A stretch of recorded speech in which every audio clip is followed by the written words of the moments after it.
One of my favorite movies of all time is the movie Repo Man. If you haven't heard of it, that's because it's a cult movie that came out in the 80s. Back then I was a punk, and all of us punks loved Repo Man because Repo Man had a lot of characters who were punks. But it had this other character, a guy who was a televangelist. This was the 80s, and those televangelists were really popular and all over TV. And this guy, you often hear him in the background. He'll be on the TV set that's playing in the background of a scene. And in one scene, you can actually hear him in the background saying, "Pastor so-and-so, people say that all you want is our money."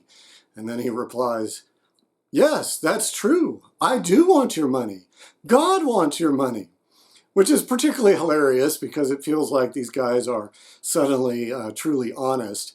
But I've always think of that when we start stewardship season and the pledge drive, when we are asking for you to pledge your money. And it sounds like we're just one of those churches that wants your money.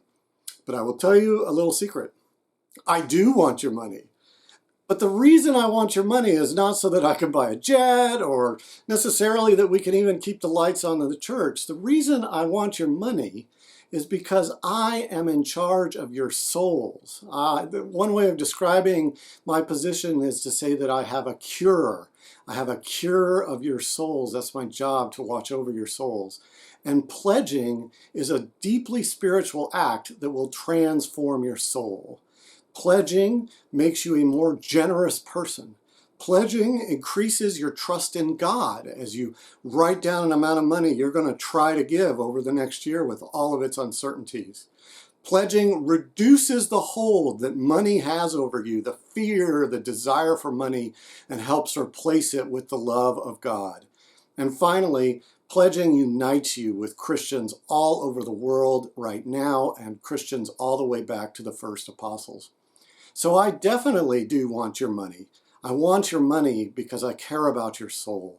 Pledging makes you a more spiritual person. It is part of our spiritual practices. So as you pledge, please pray over it. Please think about it. Please discuss it with your family.